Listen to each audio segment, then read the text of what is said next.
하루 중 30초만 매달리더라도 건강한 어깨, 강한 악력, 그리고 전신의 안정성까지 만들어낼 수 있습니다. 오늘은 이 매달리기를 집중적으로 알려드릴게요.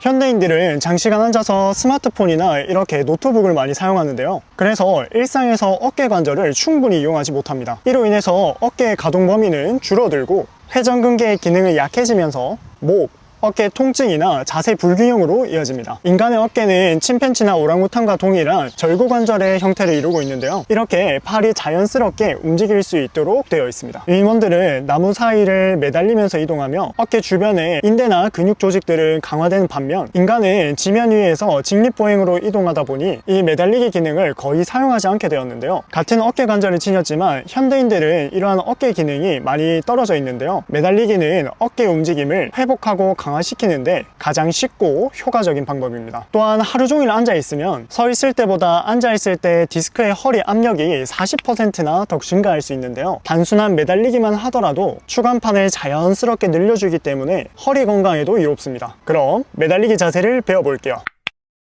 잘 매달리려면 우선 어깨 움직임을 이해해야 합니다. 어깨뼈의 움직임은 총 6가지가 있는데요. 이렇게 귀와 어깨가 가까워지는 동작을 상승, 그리고 귀와 어깨가 멀어지게 내려가는 것을 하강, 그리고 어깨가 가슴 쪽으로 모일 때 전인, 반대로 뒤로 돌아가면 후인, 팔을 만세할 때 날개뼈가 위로 올라가는 동작을 상방회전, 반대로 팔을 아래로 내릴 때를 하방회전이라고 합니다. 우선 맨손으로 3가지 자세를 연습해 볼 건데요. 차렷 자세, 팔을 앞으로 뻗은 자세, 만세한 자세, 이 3가지에서 어깨뼈를 움직여 볼 겁니다.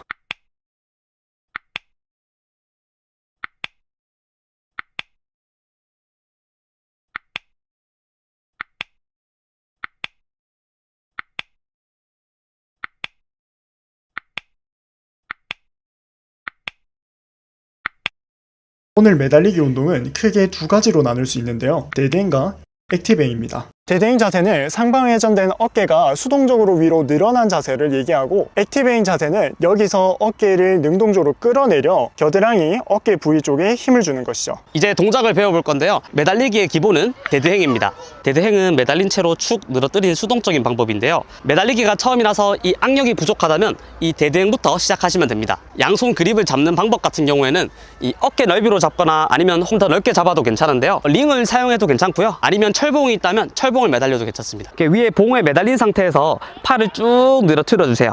그러면 이 어깨가 수동적으로 상승되게 될 건데 귀와 어깨가 가까워지게 만들어 주시면 됩니다. 매달리기 할 때 주의사항이 있는데요. 첫 번째로 그립입니다. 그립을 깊숙이 잡게 되면은 오히려 굳은 살이 쓸려서 통증이 생길 수 있어요. 그래서 매달리기를 할 때는 그립을 잡고 있다라는 느낌이 아니라 손가락 끝으로 걸쳐서 버티고 있다라는 느낌에 가깝습니다. 두 번째로 이 허리가 꺾이지 않게 해야 되는데요. 매달리기를 했을 때 골반이 앞쪽으로 기울어지게 되면은 이 척추 사이에 압박이 심해지기 때문에 오히려 허리 통증이 생길 수 있어요.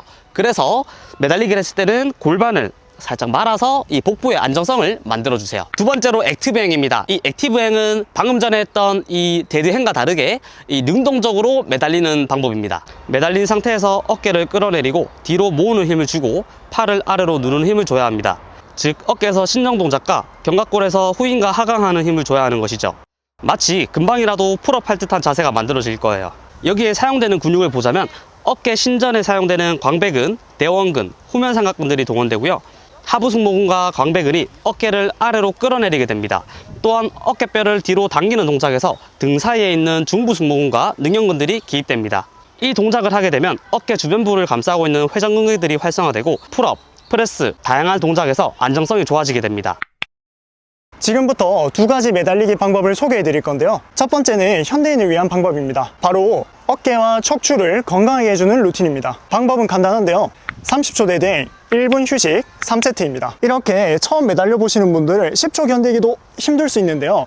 이런 경우에는 차라리 링을 잡고 발로 보조를 받아서 30초를 채우는 걸 먼저 해보세요. 이후 액티브행 전환을 섞을 건데요. 15초 데드행, 15초 액티브행, 1분 휴식, 3세트 반복합니다. 이후 점차 시간을 늘려서 데드행 30초, 액티브행 30초까지 늘려보세요. 척추 추간판의 압력도 줄어들고 어깨의 안정성과 악력까지 모두 얻을 수 있습니다. 두 번째는 퍼포먼스 향상을 위한 방법입니다. 데드리프트나 풀업처럼 이 강한 팔 힘을 요구하는 운동에서는 이 무엇보다 견고한 악력이 필요한데요. 풀업을 10회 반복하는 반복한다면 대략 시간은 30초에서 길게는 40초 사이가 걸리게 됩니다. 만약 매달리기 능력이 30초가 최대라면 풀업 10회를 안정적으로 할 어깨와 악력이 뒷받침될까요? 일반적으로 풀업을 10회 이상 안정적으로 반복하기 위해서는 이 액티브행 능력을 최소 1분 정도는 버틸 수 있어야 됩니다. 그래야 이 어깨랑 악력의 안정성이 확보가 될 거고요. 풀업 중에 그립이 풀리거나 어깨가 불안정한 현상들을 효과적으로 방지할 수 있습니다. 저 역시 꾸준히 매달리기 훈련을 통해 현재는 3분 이상 매달릴 수 있게 됐습니다. 확실히 풀업 동작을 할 때 동작이 안정적인 게 느껴지더라고요. 방법은 이전과 비슷합니다. 최소 30초 버틸 수 있는 강도부터 시작해서 휴식 시간은 1분으로 고정해 주시고요. 총 3세트를 진행할 거예요. 그리고 점차적으로 버티는 시간을 1분까지 늘려나갈 거예요. 그럼 점차적으로 1분 버티고 1분 휴식할 수 있게 될 건데요. 그럼 그때부터 휴식 시간을 점차적으로 줄여나갈 겁니다. 얼마나 줄일 거냐면 휴식 시간을 20초까지 줄여볼 거예요. 이 방법은 근지구력을 기르는 방법인데요. 처음에는 버티는 시간을 늘려서 근지구력을 길렀고요. 그 다음에는 이 휴식 시간을 줄이더라도 이 같은 퍼포먼스를 유지할 수 있도록 하는 거예요. 그럼 운동 시간은 같은데 이 휴식 시간을 줄였으니 운동의 밀도가 높아진 것이죠. 이 단계까지 된다면 원암 액티브 행을 도전해 보시면 됩니다. 한 손으로 내 체중 전부를 버텨내야 되기 때문에 난이도가 많이 올라가는데요. 그만큼 이 악력과 어깨 지구력도 많이 좋아집니다. 오늘 매달리기 운동 영상 재밌게 보셨나요? 여러분들의 운동 루틴에 매달리기를 추가해보세요. 그리고 아래 댓글을 통해 매달리기 훈련한 후기를 남겨주세요. 더 재밌는 운동 정보들로 돌아오겠습니다. 다음 영상이 궁금하시다면 꼭 구독 버튼을 눌러주세요. 감사합니다.